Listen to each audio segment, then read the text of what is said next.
أعوذ بالله من الشيطان الرجيم بسم الله الرحمن الرحيم وصلى الله وسلم وبارك على سيدنا محمد وعلى آله وأصحابه أجمعين رب اشرح لي صدري ويسر لي أمري واحلل عقدة من لساني يفقه قولي سبحانك لا علم لنا إلا ما علمتنا إنك أنت العليم الحكيم اللهم انفعنا بما تعلمنا وانفع بنا وزدنا علما يا رب العالمين.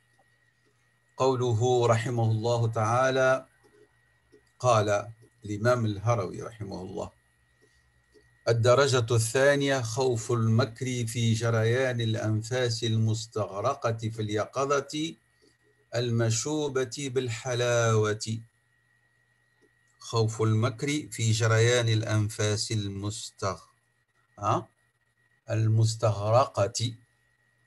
في اليقظة المشوبة بالحلاوة. هذا كلام, c'est une parole très profonde, il faut qu'on saisisse les nuances et donc ça ne sert à rien de faire de la traduction littérale du terme ici.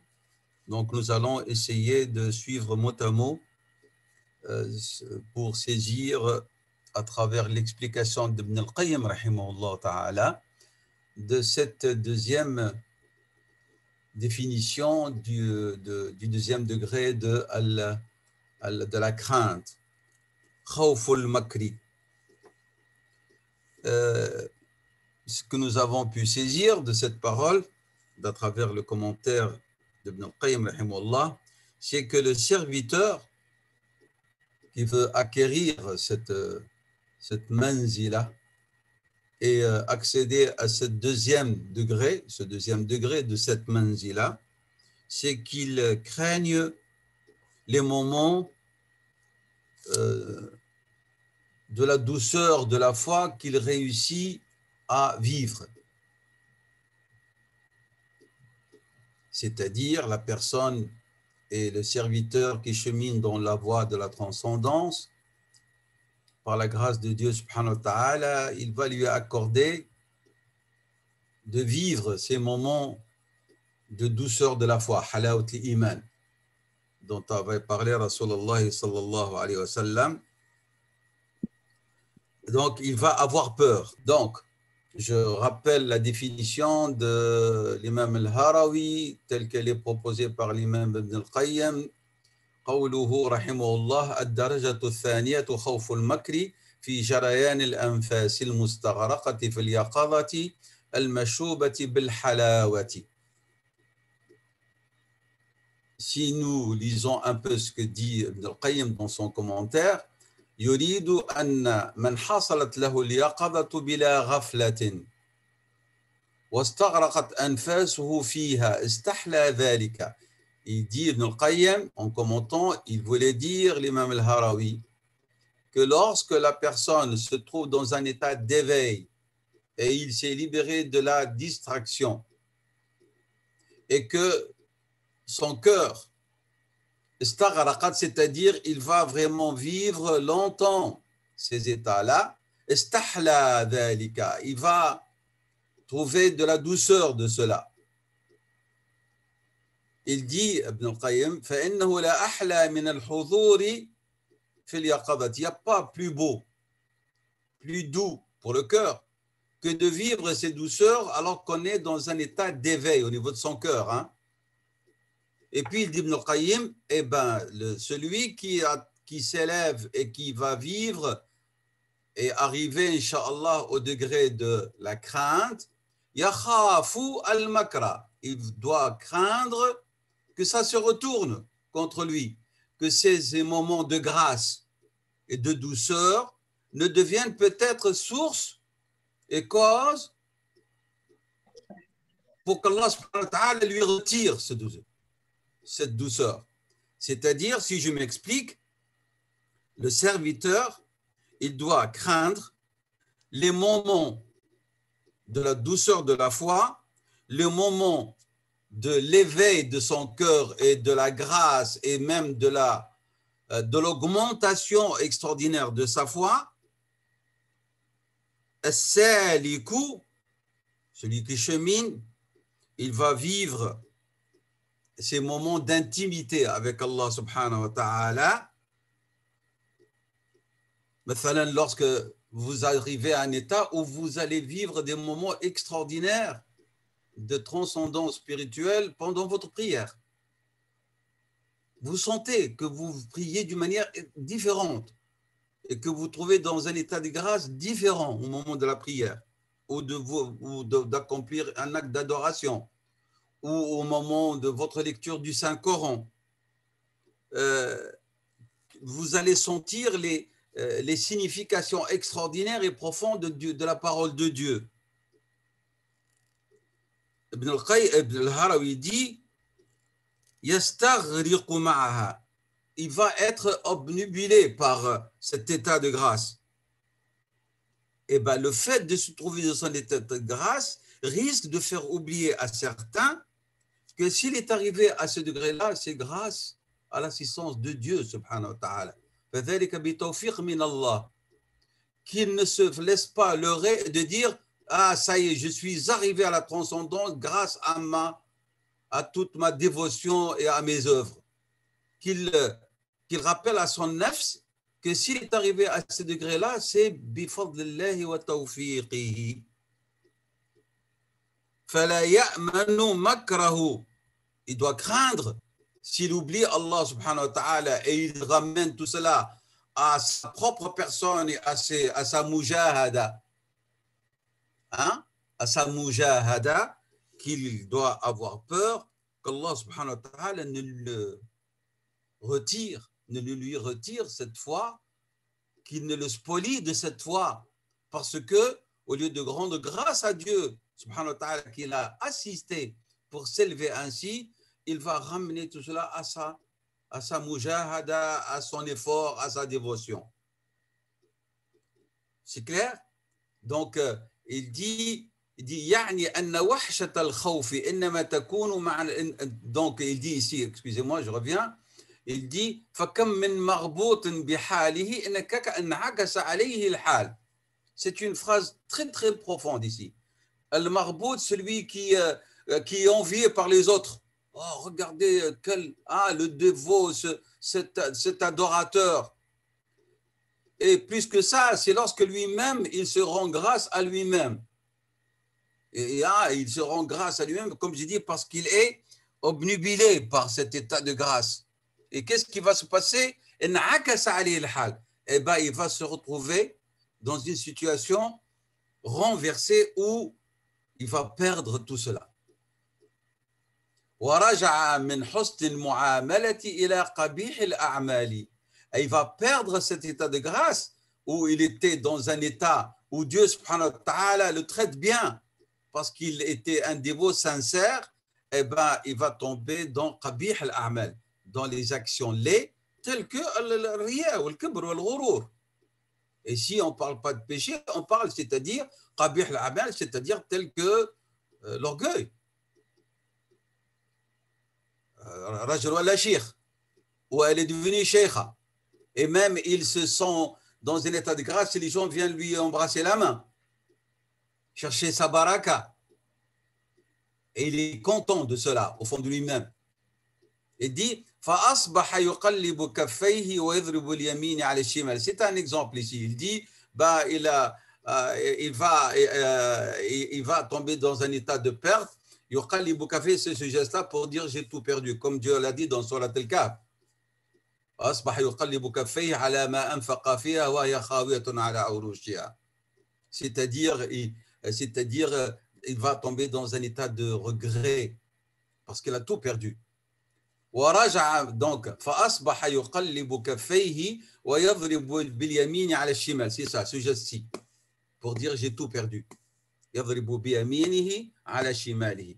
C'est ce geste, les Arabes l'utilisent pour dire j'ai plus rien, j'ai tout perdu. بينما بدر أحواله مستنيرا في ليالي التمام. C'est une littérature de spiritualité, mais très belle au niveau de la langue arabe. Il dit بينما, alors qu'il était dans l'état de la pleine lune au niveau de son qalb, son cœur. Hein? Lorsque la lune بينما بدر أحواله مستنيرا في ليالي التمام, alors qu'il avait le cœur illuminé comme cette pleine lune. les jours où elle devrait être pleine. Et voilà, qu'est-ce qui va lui arriver? Il va tomber dans un état de kusuf. Hein? C'est quoi le kusuf? Kusuf ou le khusuf? Nous Éclipse. avons deux prières. Naam, Farid. Éclipse. L'éclipse, voilà. Et donc, c'est une image ici. Il va se trouver dans un état d'éclipse, c'est-à-dire la lune va disparaître, et alors il va se trouver dans l'obscurité la plus totale. Dieu va lui retirer toute sa grâce, tout ce qu'il lui a accordé, et après avoir été dans un état d'intimité, il va se trouver dans un état de quoi? D'éloignement, de solitude. Après qu'il vivait la présence de Dieu, il va être dans l'absence, dans l'oubli. Après que Dieu, subhanahu wa ta'ala, venait vers lui, eh ben, Dieu va lui tourner le dos. C'est une image. Après qu'il était rapproché, il va être éloigné. Après que son cœur a réussi à réunir son cœur sur l'adoration, sur l'amour, sur la grâce, ben, il va se trouver, son cœur va être dans un état d'éparpillement.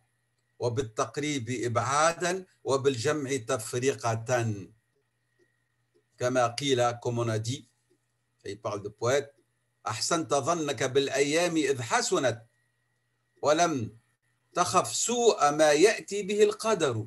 Tu as fait tellement confiance. Hein? Tu avais une très très belle opinion des jours. Alors tu vivais dans un état de grâce.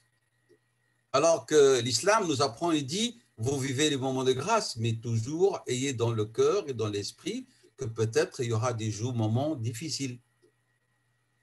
Et soyez prêts. Et lorsque ces moments difficiles viendraient, alors tu vas être ferme, tu ne vas pas mettre en cause tes principes, tes valeurs, ta foi. Walam takhaf, et tu n'as pas eu peur de ce que le destin te cache comme des moments difficiles. Et les nuits étaient des moments de sécurité. Alors tu es tombé dans quoi? Dans un état de ghurur, c'est-à-dire de l'heure, de ce que la nuit t'a proposé. Les nuits t'ont proposé des moments de sécurité, de joie et tout. Mais tu dis, fais attention, lorsque les nuits sont bien claires, ils peuvent d'un moment à l'autre changer et tout peut s'obscurcir. Tout. C'est comme ça la vie. Hein? Tu t'es fait leurrer, tu as cru que tout est bon. Ça ne va pas changer. Et lorsque les nuits t'ont apparu, safia, c'est-à-dire pas de nuages, pas d'obscurité, il va survenir à ce moment les moments où tout va être mukaddar, c'est-à-dire chamboulé, plein d'amertume, plein de difficultés. C'est un message à tout le monde. Et c'est un rappel à tous mes frères et sœurs et à moi-même. Il ne faut pas croire que la vie va se passer sans des moments de difficulté, sans des moments d'obscurité. Mais c'est votre foi et confiance en Dieu et votre connaissance du vrai sens de la vie qui vont vous permettre de rester ferme et de ne pas perdre votre axe, l'axe de votre cheminement, de ne pas perdre le sens de la vie. C'est clair? Parce qu'il y a beaucoup d'entre nous, ils disent qu'ils ont la foi, mais ils oublient que la foi, c'est aussi al-iman bil qadari khayrihi wa sharrihi. La foi au décret d'Allah, bien et mal. Nahna, le mot mal, on l'a oublié, on l'a éclipsé dans notre définition de la foi et dans notre manière de vivre la foi. Et dès que surviennent les moments de difficulté, alors on perd tout. On est déboussolonné, on est dans la panique, dans la paralysie, et même certains, ils perdent la notion de l'adoration, ils ne veulent plus prier, ou ils prient avec paresse. C'est une catastrophe, ça. C'est très dangereux. L'iman, c'est pas au moment parce que il est là lorsque tout va bien. L'iman doit être constant et permanent et vous accompagner dans les moments de difficulté et les moments d'aisance et de joie. Donc, lisez bien ces deux vers de poésie. Kama qila, ahsanta dhannaka. Tu as une bonne opinion. Bil ayami idha hasunat. Tu as bonne confiance lorsque tout va bien. Walam takhaf, mais tu n'as pas eu peur. Alors on doit avoir peur. On doit craindre. Su'a ma ya'ti bihi al-qadaru. On doit avoir peur de ça. Mais, il te dit, wa salamatka al-layali. Et les nuits, ils t'ont apporté que aisance, que paix. Elles ne t'ont pas apporté nuisance.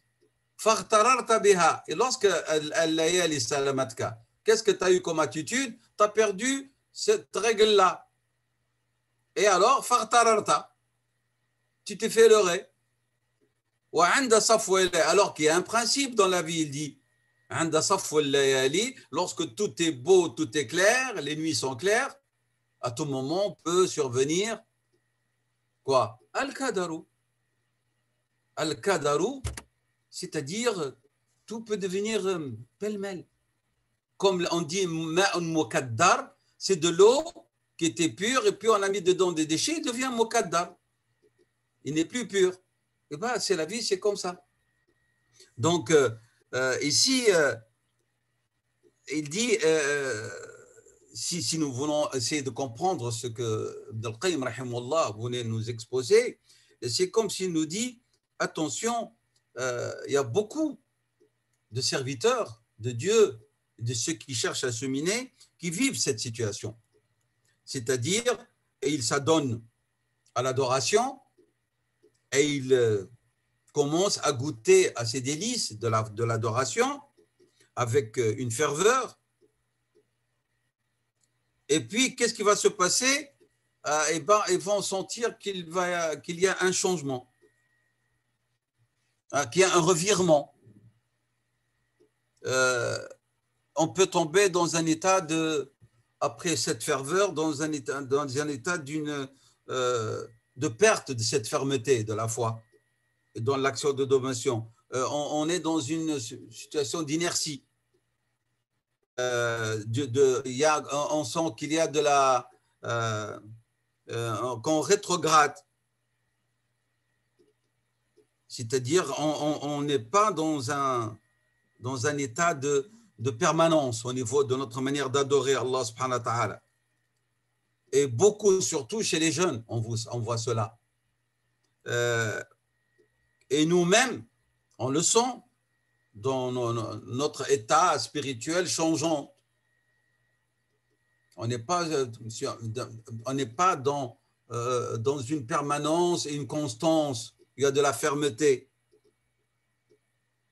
Pourquoi? Parce que nos âmes et nos cœurs se trouvent confrontés de plus en plus à des souillures d'ordre moral. Hein. Bien que déjà en nous-mêmes, il y a des éléments qui participent à cette souillure, qui sont les instincts, les sentiments, l'amour de la vie d'ici-bas. Mais le danger, c'est lorsque, au-delà de ce qui fait partie de notre nature, il y a ceux qui se laissent aller vers ces éléments-là, qui fait qu'il y a un changement et un bouleversement et absence de constance. Et alors, et parmi les éléments dangereux aussi, qui nous concernent nous surtout, l'amour de la richesse, de l'aisance. Même certains d'entre nous, malheureusement, ils y tombent jusqu'à l'engouement total. Hein. Je pense à la maison, au décor, aux vêtements, aux sorties, à ceci, à cela. Et après, on se demande pourquoi la spiritualité rétrograde, c'est normal, si sur les 24 heures. Je ne parle pas au niveau même de l'action, au niveau même de la pensée. Sur les 24 heures au niveau de la pensée, et ben plus que les trois quarts sont dirigés vers cette vie d'ici-bas. Il y en a même certains d'entre nous, ils en sont pris jusqu'à l'affolement. La voiture, la maison, les vacances, les activités, ceci, et du matin au soir, il n'y a que ça qui est dans la bouche et dans l'esprit. Ben, c'est normal que nous allons perdre cette constance de la dévotion. Au-delà de ce que tu as été dit tout à l'heure, de ceux qui vont tomber dans le leurre de la grâce en attribuant à leur propre personne la réussite et cette élévation de la foi, au lieu de l'attribuer à Allah subhanahu wa ta'ala et à son assistance. Donc, d'où l'importance de la mujahada. La mujahada, en dehors de l'état de la dévotion. C'est ce que j'ai dit maintenant par rapport à dunya dans cette vie dans laquelle nous vivons, et surtout nous qui sommes dans un siècle, une période où la consommation, elle noie l'individu jusqu'à ne pas le laisser même respirer et à penser à autre chose. Ça, au niveau de la vie d'ici-bas et de ses attraits. Eh bien, cela peut arriver aussi que la mujahada devient nécessaire lorsqu'il s'agit d'engouement et d'un serviteur épris par la dévotion et l'adoration. Il faut que même là, al-mujahada soit présente parce que le test et l'examen le plus difficile, c'est d'être ferme sur cette voie, sans tomber, comme on l'a dit, dans l'engouement ou de se sentir obnubilé et ramener tout ça à sa personne. Ça, au niveau de tazkiya, fama balak lorsqu'il s'agit de la vie d'ici-bas, de ses attraits. Donc, le fait de se rappeler Allah subhanahu wa ta'ala et sa crainte,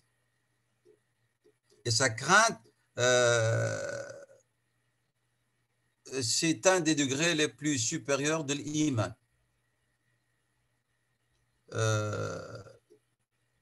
Et c'est pour ça qu'Ibn al-Qayyim, qu'est-ce qu'il disait, rahimahullah, il disait أعلى خوف عند أهل الإيمان هو الخوف من سلب الإيمان. Le plus haut degré de la foi chez les gens, de la foi, c'est qu'Allah subhanahu wa ta'ala ne les prive ou ne leur retire leur foi. C'est pour ça, dans notre prophète sallam, qu'est-ce qu'il disait sans arrêt toujours dans ses invocations?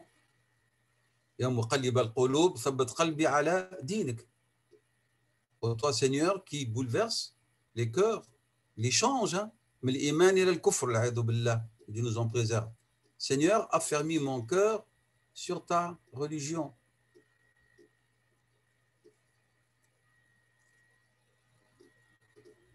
Allah subhanahu wa ta'ala, je vous donne la sourate Al-A'raf, le verset 175, 175, comme disent en France, 175, et j'aimerais bien que vous le lisiez chez vous, hein, lorsque Dieu nous parle de ceux qui ont été privés de la foi. قال تعالى واتل عليهم نبأ الذي آتيناه آياتنا فانسلخ منها فأتبعه الشيطان فكان من الغاوين ولو شئنا لرفعناه بها ولكنه أخلد إلى الأرض واتبع هواه فمثله كمثل الكلب إن تحمل عليه يلهث أو إن تتركه يلهث. On a dit que, d'après les exégètes, que ce verset a été révélé concernant Bol'am ibn Ba'ura. Il était dans la foi et il l'a perdu. Donc, Ahl al-Iman, ils ont peur de la fin. Ah, et ils ont peur que Dieu ne leur retire la connaissance, sa connaissance, ma'rifatullah.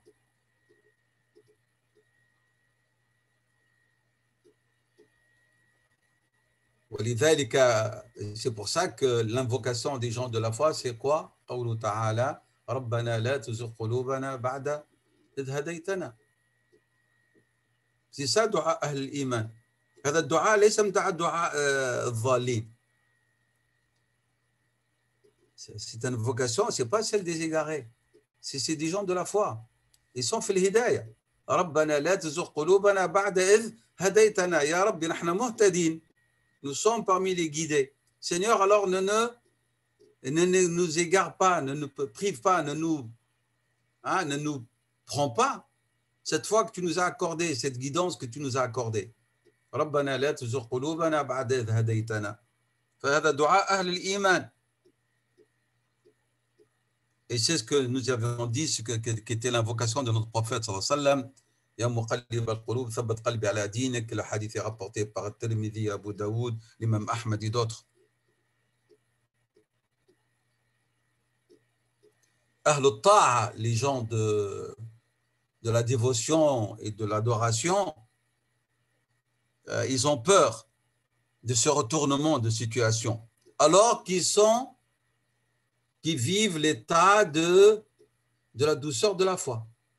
Ils vivent la foi, ils vivent ces douceurs. Wa yakhafuna al-makr, yakhafuna le retournement. C'est pour ça que leur qualité, annahum da'iman fi halati yaqadha. Leur qualité, c'est qu'ils sont toujours dans un état d'éveil pour ne pas tomber dans halat al-ghurur. Comment est-ce que la personne peut-elle repousser cet état de tomber dans le ghurur? Comment est-ce qu'ils peuvent? En multipliant les supplications et les invocations à Allah subhanahu wa ta'ala. En se rappelant sans arrêt que son Dieu, elle n'est rien. En invoquant Allah subhanahu wa ta'ala et en lui demandant protection et assistance, et que sans son aide, elle est perdue.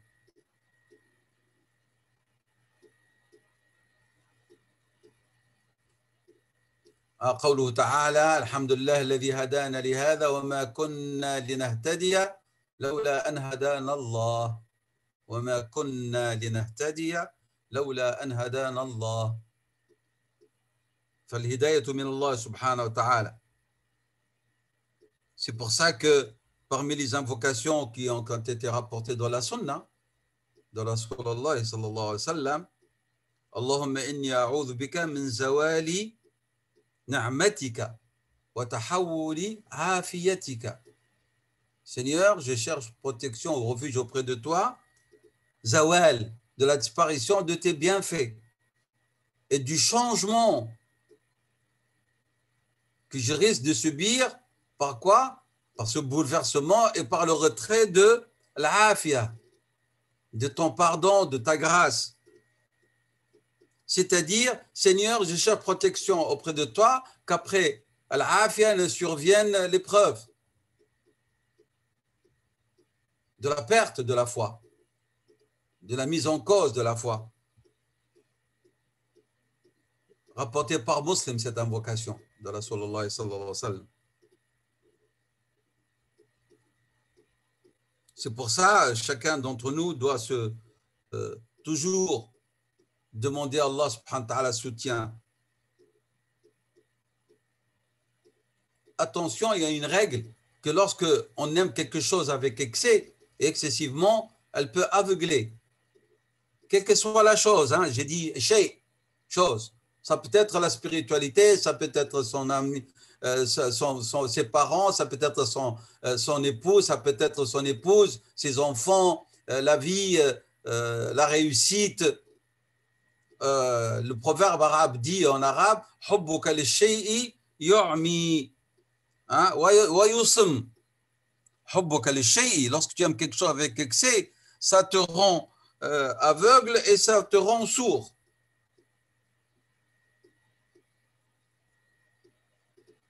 Ici, une deuxième remarque, attention de ne pas se moquer et rabaisser les gens qui sont éprouvés par les péchés parce qu'on se considère privilégié et préservé des renversements des situations parce que nous vivons la grâce de la foi et la douceur de la foi.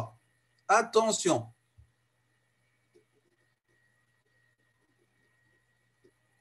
On demande à Allah subhanahu wa ta'ala de leur accorder sa afia et de les aider à se repentir. Ibn al-Qayyim, rahimahullah ta'ala, a utilisé dans un de ses ouvrages des paroles tellement sensibles et qui montrent que cet homme était d'une spiritualité grandiose. Il dit, il a utilisé des paroles très très raffinées. Il a dit, rahimahullah, فَبَيْنَمَا بَدْرُ أَحْوَالِهِ. C'est ce que nous avions dit tout à l'heure. Hein? C'est très important cette phrase et je la répète exprès. Hein? فَبَيْنَمَا بَدْرُ أَحْوَالِهِ. Alors que cet individu a la lune, ici, hein? Pour terminer ce deuxième degré. بينما بدر أحوال مستنيرا في ليالي التمام إذ أصابه الكسوف فدخل في الظلام. Chaque fois que vous voyez quelqu'un de perdu, dites-vous أعوذ بالله, qu'Allah me préserve de ne pas tomber, Allah yahdi, parce que, mais si vous allez dire, ouais, moi je suis protégé, hein, je ne vivrai jamais cette situation, hein, alhamdoulilah, je suis arrivé à un degré de spiritualité que jamais je ne tomberai dans la disgrâce. Il dit attention, attention, il dit ici. Donc chacun d'entre nous doit avoir toujours présent cette image-là. بينما بدر أحواله مستنيرا في ليالي التمام إذ أصابه الكسوف فدخل في الظلام فبدل بالأنس وحشة وبالحضور غيبة وبالإقبال إعراضا وبالتقريب إبعادا وبالجمع تفرقة. Ce passage-là, il est très très important. Donc, هذا التصوير, c'est une comment المكر الخفي, comment Allah subhanahu wa ta'ala peut vraiment se retourner contre d'une manière discrète et implicite et cachée contre le serviteur qui devient arrogant, qui tombe dans l'ostentation et dans l'orgueil. Donc, ce passage-ci. C'est un discours vraiment de grande ampleur, hein, et très magnifique, ce que Ibn al-Qayyim rahimahullah a dit dans ce passage et qui explique très très bien comment on doit être vigilant pour ne pas perdre cette intimité avec Allah subhanahu wa ta'ala, et cela ne s'acquiert que par al-khawf, de perdre cet état. Ceci donc concernant ce deuxième degré, من درجات الخوف وهذه الدرجة, et ce degré Ibn al-Qayyim rahimahullah ta'ala, donc après avoir exposé le premier degré de celui وهو خوف العامة ici, hein, il passe au deuxième degré qui est celui d'une certaine élite, si je peux dire, ce n'est plus du commun des musulmans. Et puis il passe au troisième degré, à Daraja Thalitha, Darajatu al-Khassati. Donc il s'agit du degré des gens de l'élite dans la spiritualité. On ne parle pas de l'élite en d'autres termes que celui de la transcendance. Maintenant, qui va définir qui est de l'élite? C'est Allah subhanahu wa ta'ala. Il n'y a personne qui va prétendre et se définir comme étant quelqu'un qui a atteint ce degré. Ana min ahl al-khassa. C'est Rabbi subhanahu wa ta'ala qui donne ces qualificatifs. Il dit وَلَيْسَ فِي مَقَامِ أَهْلِ الْخُصُوصِ وَحْشَةُ الْخَوْفِ إِلَّا هَيْبَةُ الْجَلَالِ وَهِيَ أَقْصَى دَرَجَةٍ يُشَارُ إِلَيْهَا فِي غَايَةِ الْخَوْفِ. Dans ce maqam,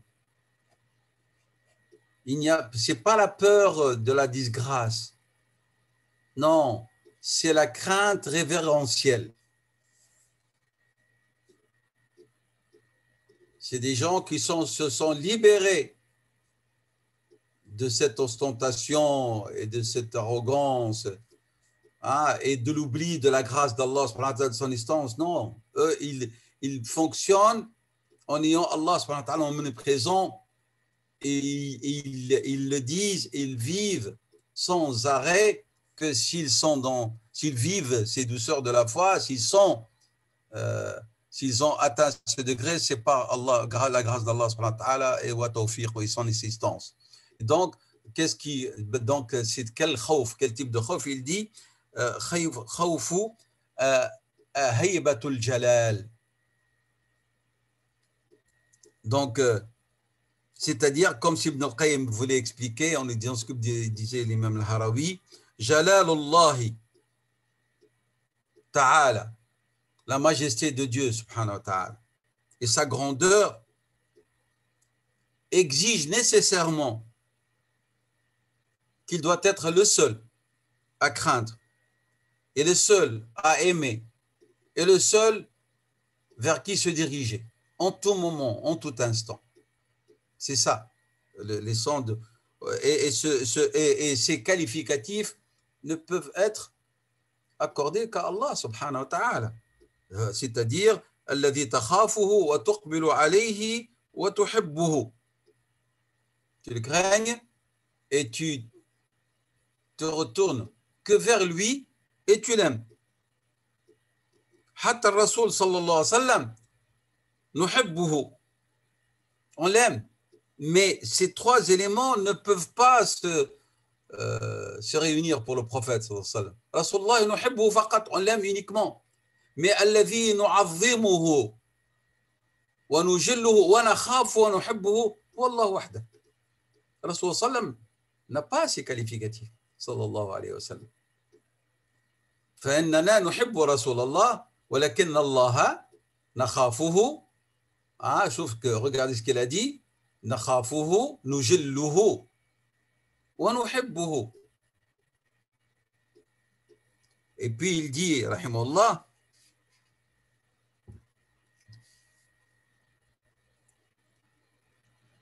Al-Harawi يعتقد, il croit أن وحشة الخوف, c'est-à-dire la solitude due à la peur, la solitude est due et l'isolement de la peur.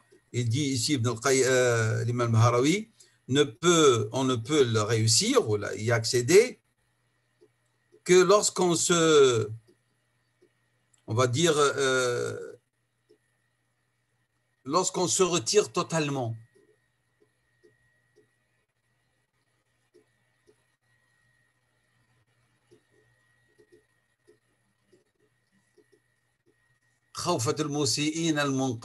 Lorsqu'on se retire totalement de Dieu, comment?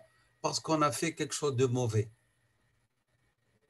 Il dit donc Ibn al-Qayyim, il va, on va dire, s'opposer à ce discours de l'imam al-Harawi. Il dit فَلَيْسَ خَوْفُهُمْ خَوْفَ وَحْشَةٍ كَخَوْفِ الْمُسِيئِينَ الْمُنْقَطِعِينَ. L'élite, cette élite, leur crainte n'est pas une crainte d'isolement et de solitude due au fait qu'ils ont commis des erreurs. لأن الله عز وجل معهم بصفة الإقبال عليهم. Mais non, ces gens de l'élite, il dit, Allah subhanahu wa ta'ala, il est avec eux, il les aime. Et il ne leur a pas tourné le dos. Mais ils aiment Dieu subhanahu wa ta'ala pour lui-même, pour ce qu'il est. وَكُلَّمَا كَانَ عَبْدُهُ بِهِ أَعْرَفْ. Et plus le serviteur connaît Dieu, il se rapprochera le plus de lui. وَكُلَّمَا كَانَ عَبْدُهُ بِهِ أَعْرَفُ وَإِلَيْهِ أَقْرَبُ. Alors qu'est-ce qui va en résulter? كَانَتْ هَيْبَتُهُ. La crainte révérentielle et la, on va dire, et la glorification d'Allah subhanahu wa ta'ala vont être plus omniprésents et plus importants et plus grands dans son cœur. Et il dit ici, Ibn al-Qayyim, وَهِيَ أَعْلَى مِنْ دَرَجَةِ خَوْفِ الْعَامَةِ. Et bien sûr, ce degré il est plus supérieur au degré de la crainte des gens du commun. C'est clair? Il dit Ahlul Qurbi, les gens de la proximité, فليس خوفهم وهم لم يسيئوا. Leur crainte, c'est pas parce que فليس خوفهم لم يسيئوا alors qu'ils n'ont pas commis d'erreur, hein. فخوفهم وهم على الطاعة. Ils ont peur alors qu'ils sont sur la voie de l'adoration, de la dévotion. Et c'est une crainte de ce que représente Dieu, subhanahu wa ta'ala. Il est le majestueux.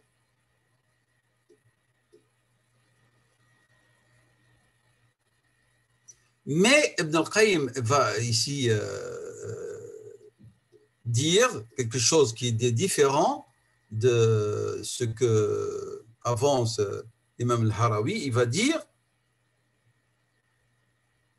se limiter à ce discours et dire que les gens de la proximité craignent Allah parce qu'ils connaissent sa majesté et qu'il est le glorieux, et donc c'est une crainte révérentielle, c'est bon, mais prétendre que les gens de proximité n'ont pas peur de Dieu, c'est une erreur. بل إنهم يخافون الله aussi. C'est-à-dire, il n'est pas d'accord avec cette dernière phrase qu'on a citée ici, que le fait d'avoir peur de Dieu, c'est khawf al-am. C'est la crainte et la peur des gens de la masse ou du commun des musulmans. Pourquoi? Parce que pour Ibn al-Qayyim, il dit les prophètes et les messagers de Dieu, alayhi salam, qui sont les plus proches de Dieu, subhanahu wa ta'ala, ils sont les intimes de Dieu. Ils avaient peur de Dieu et ils le craignaient. C'est une crainte réelle. Donc, il n'est pas d'accord. L'imam al-Harawi, cette crainte de l'élite, comme vous voyez, il l'a appelé, comme j'ai dit tout à l'heure, il a dit peur de la révérence. On va le traduire. C'est la crainte et la peur de la révérence et de la magnificence de Dieu, subhanahu wa ta'ala. Alors tu vas le craindre, tu crains Dieu comme être, et tu crains Dieu aussi par ses attributs. C'est-à-dire, c'est comme si l'imam al-Harawi nous dit, celui qui arrive à la proximité de Dieu, subhanahu wa ta'ala, il ne doit pas avoir peur de Dieu. Et ceci est faux. Et c'est ce que Ibn al-Qayyim, comme j'ai dit, il s'est opposé en disant les l'anbiya wal mursalin qui étaient les plus intimes et les plus proches de Dieu subhanahu wa ta'ala, kanu yakhafun Allah.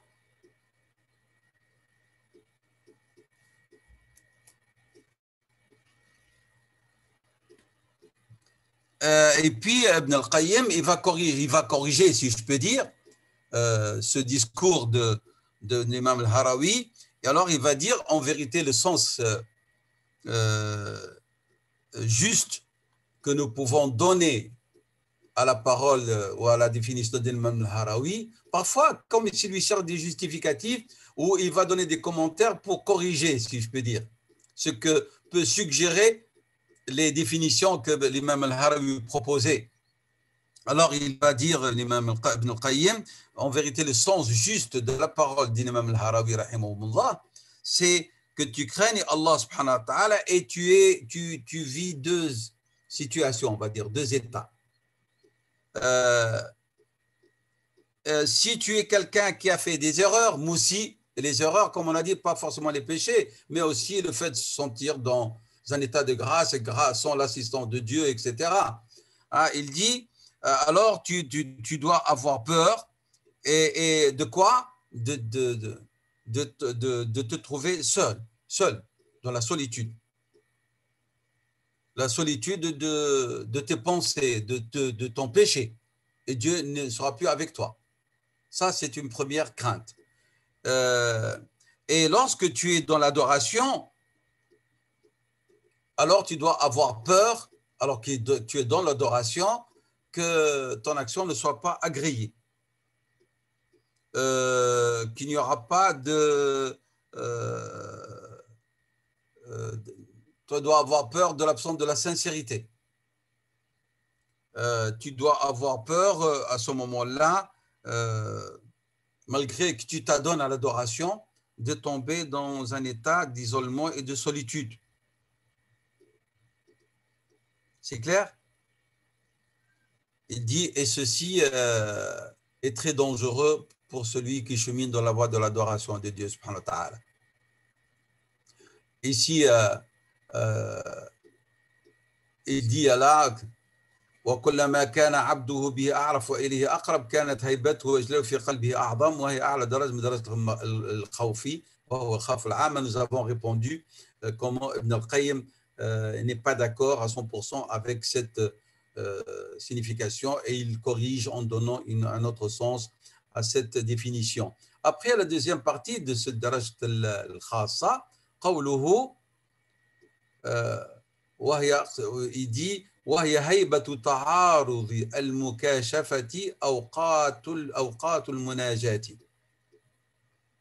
قال وهي هيبة تعارض المكاشف أو تعارض المكاشف أوقات المناجاة وتصون المسامرة أحيان المسامرة وتفصم المعاين بصدمة العزة. Alors, ici nous avons un autre discours avec des paroles qui sont à déchiffrer, si je peux dire.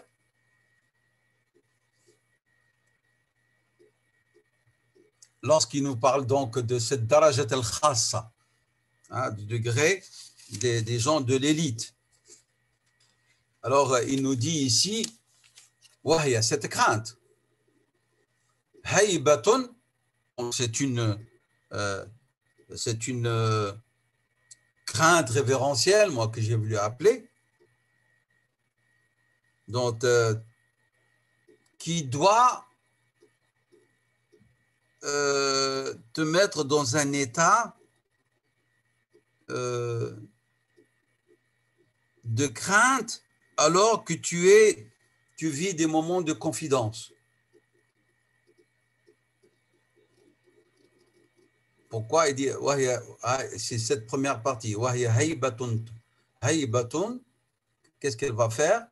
Elle va engendrer comme une opposition entre ces moments de dévoilement et d'intimité. On a peur de tomber dans cet état-là. On est dans un état de crainte, mais cette crainte qui, normalement, dans les moments de confidence, elle va mettre en opposition haluka, ton état spirituel, l'état de ton cœur, alors que tu es dans un moment d'intimité. Il y a quelque chose. Tu as peur de ça. Tu as peur qu'il y aura une opposition entre ton état, alors que tu es dans un état de ta, nous parlons de ta, puisque nous parlons de troisième degré. Tu es dans un moment de confidence, d'intimité, de confidence, et donc tu as une crainte qu'il y ait une rupture, voilà, qu'il y a un barrage entre ce que tu es en train de dire dans ce moment de confidence et comment tu dois considérer Dieu subhanahu wa ta'ala fi rububiyyatihi wa uluhiyyatihi, dans sa seigneurie et dans sa divinité. Yahdharu, de quoi? Il doit avoir, yuhadhiruna, c'est comme s'il nous dit attention, alors que vous êtes dans un état de proximité et qui peut-être s'est réalisé ou se réalise en ce moment-là, si on lève le voile, on va voir qu'il y a quelque chose qui va t'empêcher d'accéder réellement à la profondeur de ces moments d'intimité, au moment de confidence. Et alors, ça s'appelle, il appelle ça des fawasil, tafsiluka, quelque chose, tafsiluka, qui va rompre, qui va te couper au niveau des sentiments profonds dans le cœur, il parle ici. Alors, nous ne parlons pas des pécheurs ici. Faites attention, on parle du troisième degré. Des gens qui se sont débarrassés de la crainte de la masse, des gens qui se sont débarrassés de ces moments d'inadvertance ou d'oubli, et de l'arrogance et de l'orgueil de prétendre être arrivé à ce degré d'intimité, de transcendance spirituelle de la foi sans l'assistance de Dieu. Ceux-là, ils se sont débarrassés. Non, ce sont des gens qui vivent la crainte, mais la crainte de la majesté de Dieu, subhanahu wa ta'ala, de se manifester, ce qu'il représente comme Seigneur, grand, puissant, magnifique, ses attributs, à travers ses attributs. Et alors, lorsqu'ils sont dans ces moments de confidence et d'intimité, ils ont au profond d'eux-mêmes, ils ont au fond d'eux-mêmes la crainte d'al-fawasil ou d'al-qawata', et ce qui peut expliquer cela, c'est, je vous rappelle, le hadith de Rasulullah sallallahu alayhi wa sallam, dans lequel notre mère Aïcha avait posé la question à Rasulullah sallallahu alayhi wa sallam concernant les gens qui avaient peur de la disgrâce. Alors le prophète elle a dit, est-ce que ce sont des gens qui commettent la fornication ou qui boivent? Il a dit non. Ce sont des gens de la crainte, et de la dévotion, mais qui craignent et qui se donnent aux bonnes actions, mais ils ont peur que leur action ne soit pas acceptée, alors qu'ils sont dans la voie de la dévotion. C'est clair?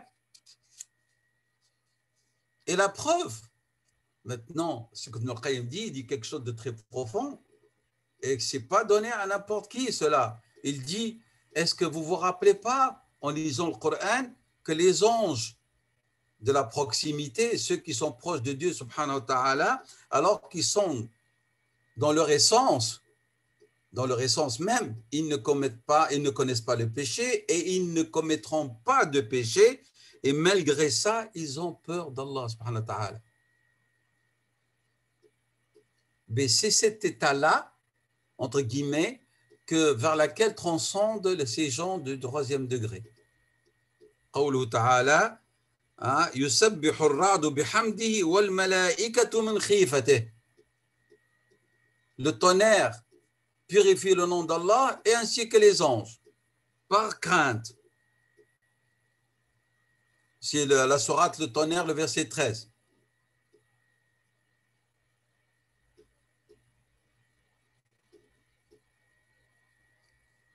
Il dit donc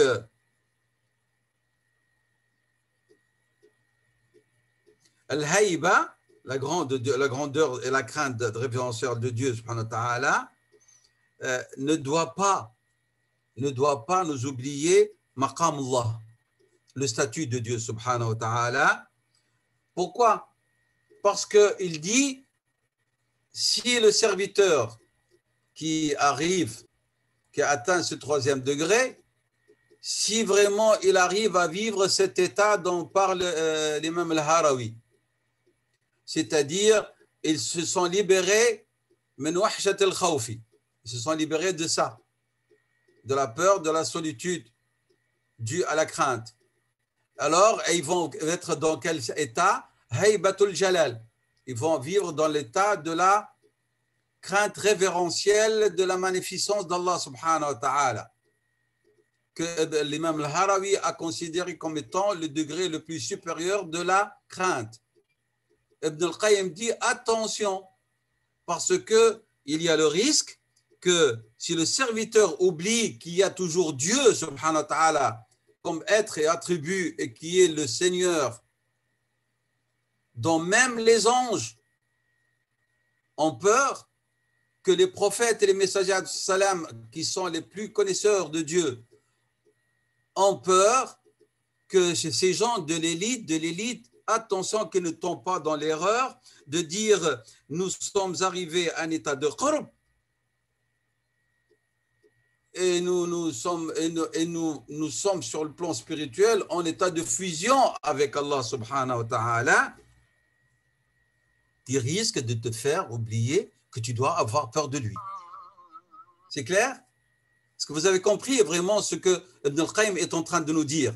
Il dit la parole elle est belle de l'imam al-Harawi, mais attention de de ne pas bien la comprendre, et c'est pour ça qu'elle a apporté le correctif, pour dire الملائكة يخافون من الله. Sayyidina Jibril alayhi salam, l'ange le plus proche de Dieu, le plus intime de Dieu, a peur de Dieu. Que ces gens de la troisième station ne viennent pas dire نحن نخاف الله هيبة الجلال mais لا نخافه خوفة الوحشة أو خوفة الوعد والوعيد. Attention de ne pas tomber dans ce leurre. Il dit parce que dans des moments de confidence, il y a des gens, ils peuvent tomber dans cet état-là, et cet état-là risque d'être une cause et un empêchement de réussite d'arriver à ce maqam. Il dit même si vous êtes dans un maqam ali, même si vous êtes dans un état, dans une situation qui est élevée. Et puis ici, il va utiliser des terminologies mystiques et soufis. C'est-à-dire les moments les plus intimes, les plus spécifiques de la confidence entre le serviteur et son Seigneur. Lorsque le serviteur il s'adresse à son bien-aimé, eh ben, les vrais connaisseurs de Dieu, au moment de ces confidences les plus intimes, les plus profondes, attention qu'ils ne tombent pas dans la familiarité et qu'ils ne tombent pas, entre guillemets, dans la gâterie de dire « Ah ben, je suis dans la proximité, je peux faire… » Il oublie qu'il est en quoi? Il est en présence de Rububiyya. Vous avez compris la nuance dans le message? Ce n'est pas parce que vous êtes arrivé au degré de l'élévation et de la confidence intime que vous avez le droit et que vous allez oublier qu'il s'agit du Rabb subhanahu wa ta'ala. Parce qu'il dit, ces moments il faut faire attention de ne pas tomber dans la familiarité et dans la gâterie lorsque tu traites avec Dieu subhanahu wa ta'ala. Parce que la relation entre Dieu et son serviteur, ce n'est pas la relation entre les serviteurs entre eux. Lorsque vous êtes dans un état de familiarité avec quelqu'un qui vous aime et que vous aimez, vous risquez de vous laisser aller. Mais là, avec Dieu, non, ce n'est pas permis. Vous avez compris la nuance que Ibn al-Qayyim apporte à la définition de l'imam al-Harawi rahimahullah. C'est-à-dire, c'est comme si Ibn al-Qayyim nous dit, attention, ne te décharge pas des règles de bienséance du serviteur qui s'adresse au Seigneur. Et ne tombe pas dans les erreurs dans lesquelles sont tombés certains soufis par familiarité. Alors ils ont commencé à se comporter avec Dieu subhanahu wa ta'ala sans bienséance. Et ils ont oublié que Dieu subhanahu wa ta'ala n'est pas leur ami, si je peux dire. Ils sont toujours ibad wa huwa ar-rabbul muta'ali subhanahu wa ta'ala. C'est clair? Inch'Allah, je vais m'arrêter pour vous permettre de faire votre prière du Maghrib et souffler 5 minutes, comme ça vous allez digérer ça. Parce que ce passage, il est très difficile quand vous avez, surtout avec les nuances qu'a insisté Ibn al-Qayyim à apporter pour que l'on comprenne et on saisisse l'essence réelle, Inch'Allah, de cette troisième définition. J'y reviendrai après, Inch'Allah ta'ala, la prière. نسأل الله أن ينفعنا بما سمعنا وأن ينفع بنا وأن يجعلنا ممن يخافون الله حق الخوفة والرهبة وأن يجعلنا سبحانه وتعالى ممن يتقبل منهم ويغفر لهم ولا حول ولا قوة إلا بالله والسلام عليكم ورحمة الله. يا tout de suite. وعليكم السلام ورحمة الله. بسم الله الرحمن الرحيم صلى الله وسلم وبارك على سيدنا محمد وعلى آله وأصحابه أجمعين. قوله, je reviens encore pour bien insister sur ce dernier passage. قوله وأما صون المسامر أحيان المسامرة. Le terme musamara, du point de vue langue, c'est-à-dire c'est les réunions, les veillées. Al-musamara, toujours, ce sont des réunions de nuit. Mais al-musamara, c'est-à-dire ce sont des veillées intimes, où il y a une proximité entre les individus qui participent à cette veillée. Et donc, c'est dans la terminologie des soufis, c'est plus précis, plus spécifique que le terme munajat, confidence. C'est clair? C'est plus spécifique. Donc, s'il voulait dire, le serviteur qui vit cet état d'intimité avec Allah subhanahu wa ta'ala, il doit faire attention. Il dit,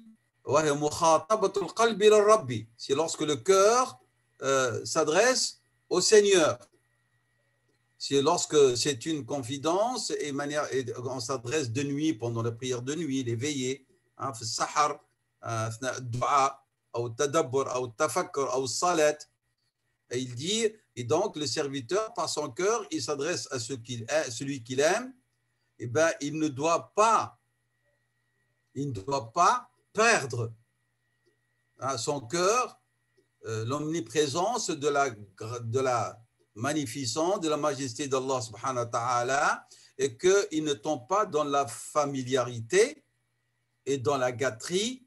Et alors, jusqu'à ce que, il dit, فَتَجِئُ الْهَيْبَةُ لِلْمُسَامِرِ فِي مُسَامَرَتِهِ عَنْ انْخِلَاعِهِ مَنْ أَنْ أَدَبْ الْعُبُودِيَّةِ. Et donc, à ce moment-là, le serviteur qui est dans le cœur est toujours en état d'éveil et tombe pas dans l'oubli de ce qu'est le Seigneur, être et attribut. Il dit, alors qu'elle est dans cet état de veillée, de réunion par le cœur avec celui qu'il aime, subhanahu wa ta'ala, il dit, l'inkhila' ici, l'inkhila' veut dire le fait de perdre.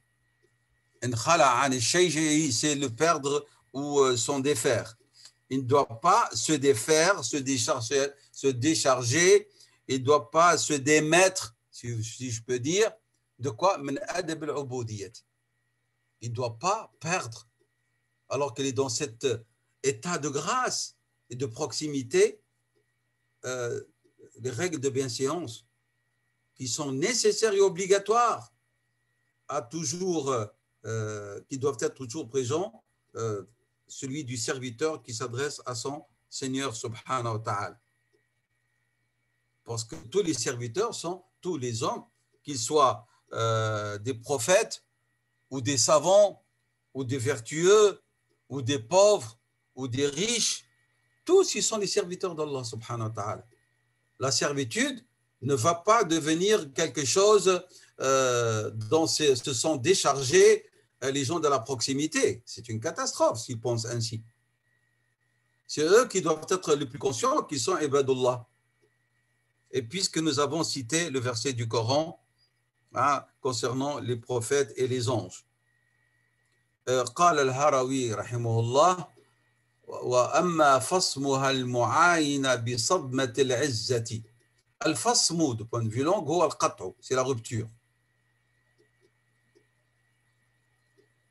Et donc il dit, il faut que le mu'ayin, c'est-à-dire l'être humain, qui se dit avoir atteint un degré très élevé dans sa religion, qui se dit connaître Dieu plus que tout autre. Ben, il dit attention, c'est une prétention. Ibn al-Qayyim rapporte ses commentaires, il dit ce serviteur qui prétend être على درجة عالية من معرفة الله ومن القرب من الله هذا ادعاء. Donc il dit c'est une prétention parce que s'il y a en lui la crainte réelle de Dieu, et donc il va utiliser cette crainte comme un choc pour le réveiller et lui faire craindre de Dieu, et qui va polir son cœur et son nafs pour la ramener de nouveau à l'état de la servitude, l'ubudiyya. Pourquoi? Parce qu'il dit, Allah subhanahu wa ta'ala, il est irrésistible par sa puissance, par sa seigneurie, par le fait que lui, il est le seul capable de vaincre et de démettre tout être humain de ce qu'il possède. Donc il dit, donc il va utiliser le choc pour son cœur, de l'irrésistibilité, donc l'izza, de la gloire et de l'irrésistibilité de la seigneurie avec ses trois sens. Dieu, il est Al-Aziz dans le sens izzatul imtina', izzatul quwwati wa shiddati wa izzatul sultani wal qahri. L'imtina', c'est-à-dire il est Rabb. هو الذي يتحكم, il donne à qui il veut, il reprend ce qu'il veut. Il est qawi wa shadid, il est le puissant subhanahu wa ta'ala et le fort. Il est qawi wa aziz bis sultan, par sa royauté et par sa capacité de vaincre tout le monde, y compris ses plus proches et ses intimes. Est-ce que Dieu subhanahu wa ta'ala لم يقهر بعزته وقوته Sayyidina Yaqub alayhi salam en lui retirant celui qui l'aimait le plus, son fils Yusuf alayhi salam? Est-ce qu'Allah subhanahu wa ta'ala n'a pas imposé sa puissance à Sayyidina Muhammad sallallahu alayhi wa sallam en lui retirant son fils Ibrahim? Nous sommes d'accord? فهو القاهر فوق عباده subhanahu wa ta'ala. Celui qui se remémore toutes ces significations alors qu'il est proche de Dieu, en vérité, il est sur la bonne voie de la servitude du cœur au Seigneur subhanahu wa ta'ala. Ibn al-Qayyim rahimahullah va terminer cette manzila par un chapitre qu'il a intitulé Makanatul khawfi lis-sa'iri ila Allah.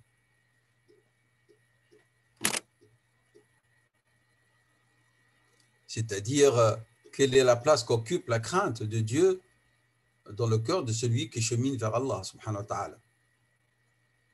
Alors il dit ici, rahimahullah, al-qalbu, le cœur, fi sayrihi ila Allah azza wa jal, bimanzilat at-ta'ir.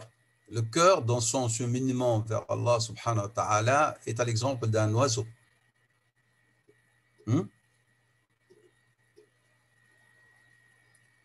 Et donc, il a dit après, فَالْمَحَبَّةُ رَأْسُهُ. L'amour de Dieu, c'est la tête de cet oiseau.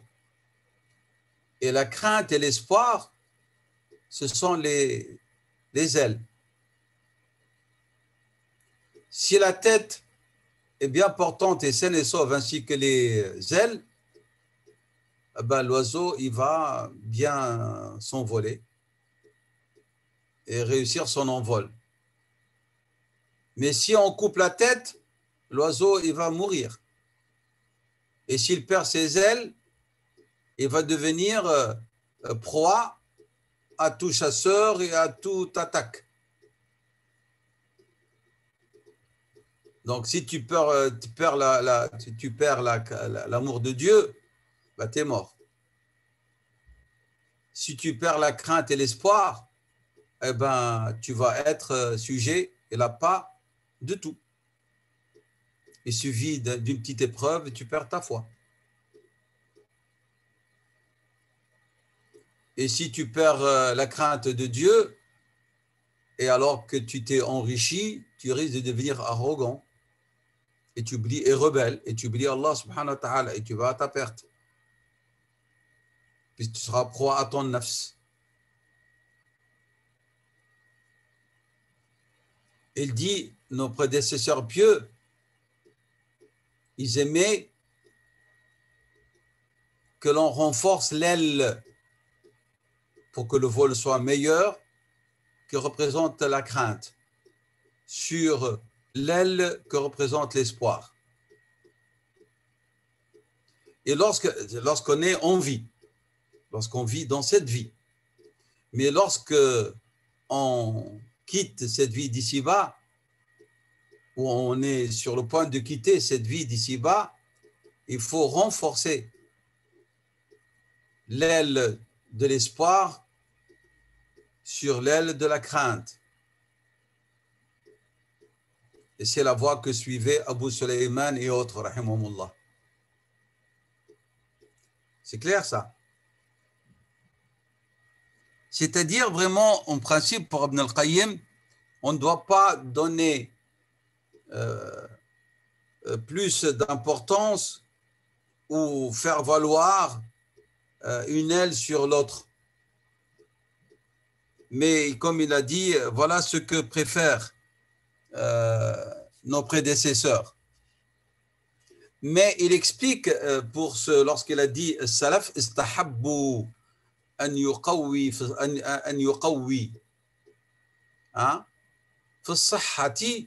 il voulait dire lorsque tu es bien portant et que tu te portes bien dans cette vie, surtout lorsqu'on est jeune.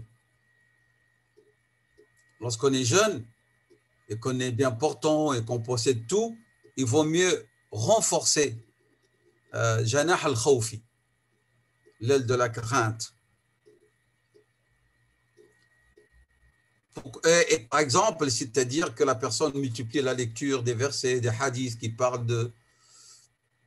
avertissent du châtiment d'Allah subhanahu wa ta'ala. Pourquoi? Parce que pendant cette période de notre vie, les appels de l'instinct sont plus puissants des désirs. Et c'est le seul moyen pour retenir son nafs et bien la brider, si je peux dire. Mais avec notre avance dans l'âge, et on sait très bien que lorsque l'âge avance, c'est-à-dire le moment de départ se rapproche, à ce moment-là, il dit il vaut mieux renforcer notre espoir et notre bonne opinion à Allah subhanahu wa ta'ala. Mais il insiste, Ibn al-Qayyim, rahimahullah, il dit ينبغي للقلب أن يكون الغالب عليه الخوف. Et il prend position et il dit mais il vaut mieux vraiment que le cœur, la crainte le domine plus que l'espoir. Parce que si l'espoir le domine, il risque d'être corrompu. Et il tient toujours dans son discours à expliquer ce qu'Abu Sulayman rahimahullah a dit. Et puis Ibn al-Qayyim rahimahullah va nous dire d'autres parmi les prédécesseurs, ils ont dit que le meilleur état, c'est vraiment d'établir un juste milieu, un tidal, entre l'espoir et la crainte. Mais en donnant une dominance, si vous voulez, à l'amour de Dieu subhanahu wa ta'ala. C'est ça, c'est ce que disent d'autres. Il dit parce que al-mahabbatu hiya al-markab. L'amour de Dieu, c'est la barque. Et l'espoir, c'est celui qui va diriger, alladhi yahdu bihi, qui va le protéger de chaque côté. Et wal khawf, la crainte, c'est celui qui va, le conducteur. Mais en vérité, Ibn al-Qayyim dit, mais celui qui va nous ramener à, comme on dit, à la sauvegarde, c'est Allah subhanahu wa ta'ala, par bienfait et générosité de sa part. Au-delà de tout ça, au-delà de l'amour, de la crainte, de l'espoir, Allah al-musilu bimannihi wa karamihi. C'est Dieu subhanahu wa ta'ala en vérité qui va nous amener à atteindre la sauvegarde et la sécurité par bienfait et ses générosités.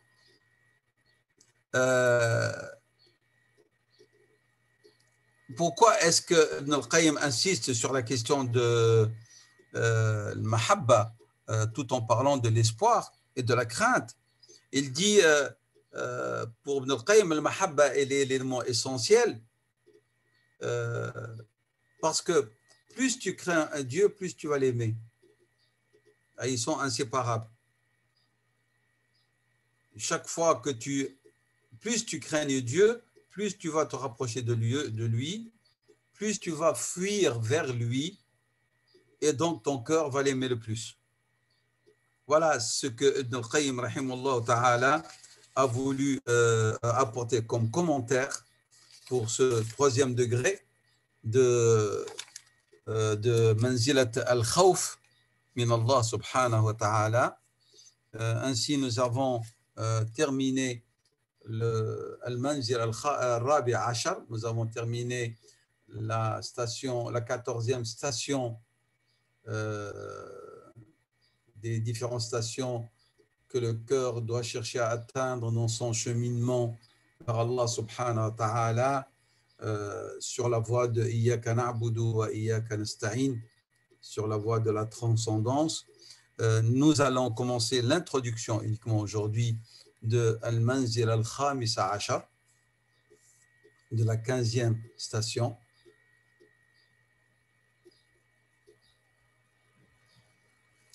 Manzilatu al-Ishfaq.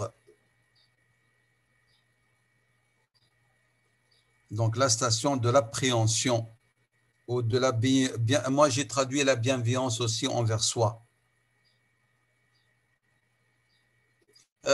Cette manzila, elle ressemble quelque part à manzilat al-khawf. Elle ressemble à manzilat al-khawf, de la crainte d'Allah subhanahu wa ta'ala. Et Ibn al-Qayyim va l'introduire par des versets du Coran. Vous avez la sourate 21, le verset 49, et la sourate 25, sourate Tour, le mont, et donc les versets comme vous avez voyez 25-27.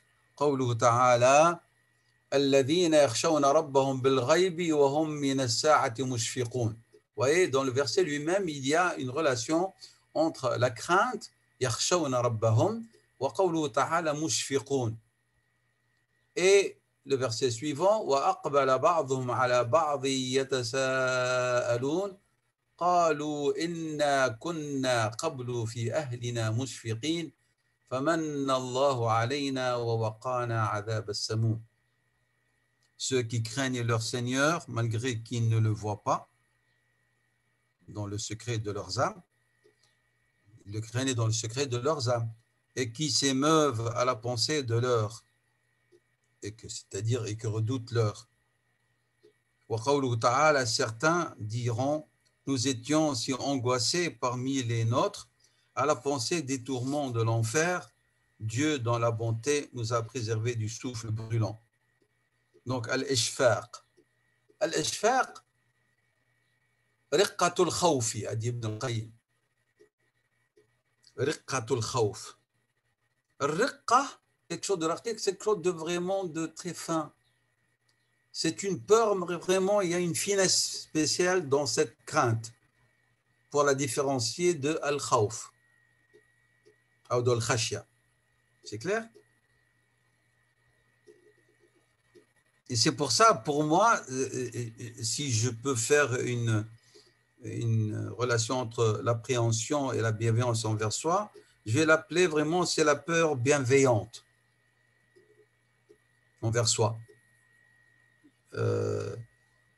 C'est une crainte avec compassion pour soi.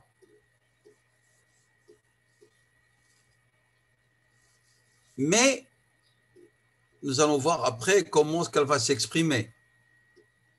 Alors, c'est pour ça que il dit ici, Ibn al-Qayyim, rahimahullah, فَنِسْبَتُهُ إِلَى الْخَوْفِ نِسْبَةَ الرَّأْفَةِ إِلَى الرَّحْمَةِ.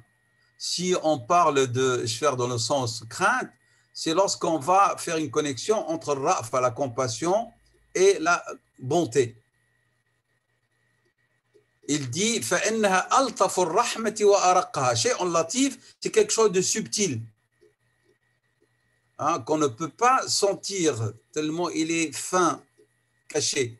Et donc, c'est pour ça il y a une compassion subtile.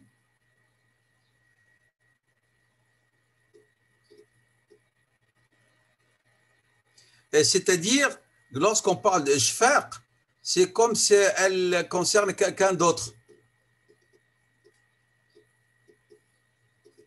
C'est-à-dire, tu as peur de l'au-delà, tu as peur de l'enfer, tu as peur de la désolation, du rejet, du mépris, tu as peur de la crainte du Tout-Puissant, subhanahu, et alors tu crains pour ton action qu'elle ne soit pas acceptée, qu'elle ne soit pas agréée, qu'elle soit rejetée.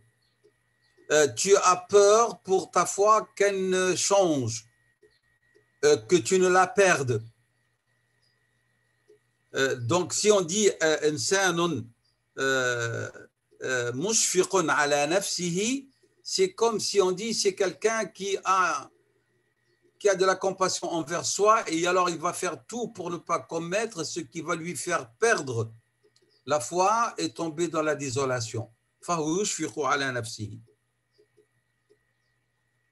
C'est clair? Donc, vraiment, il a de la clémence, de la bonté envers soi-même, envers son œuvre.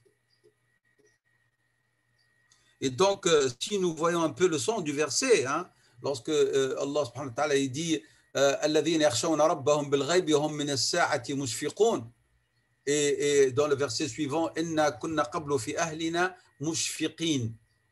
Donc, مشفقين ici dans ce verset, c'est-à-dire, c'est comme si Dieu nous dit, ces hommes et ces femmes, كنا على غير طمأنينة, nous n'étions pas dans un état de quiétude, mais plutôt dans un état de crainte et de peur que nos actions ne soient pas acceptées.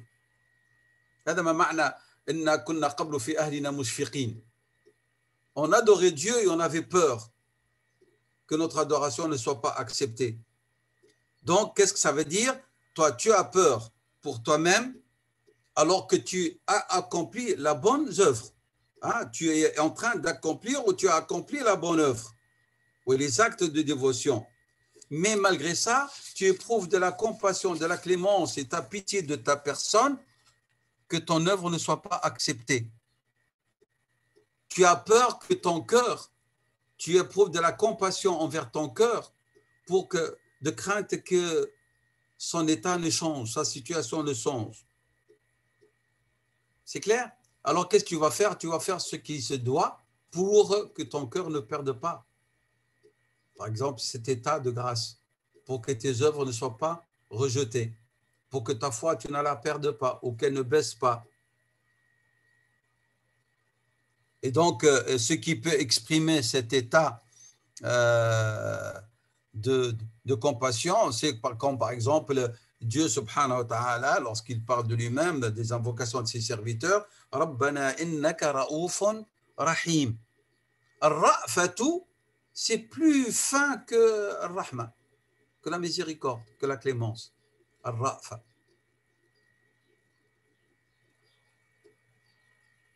C'est-à-dire, il y a un degré, une daraja de la Rahma, hein, mais il y a un degré qui est plus magnifique que le Rahma, plus subtil, c'est Al-Ishfaq.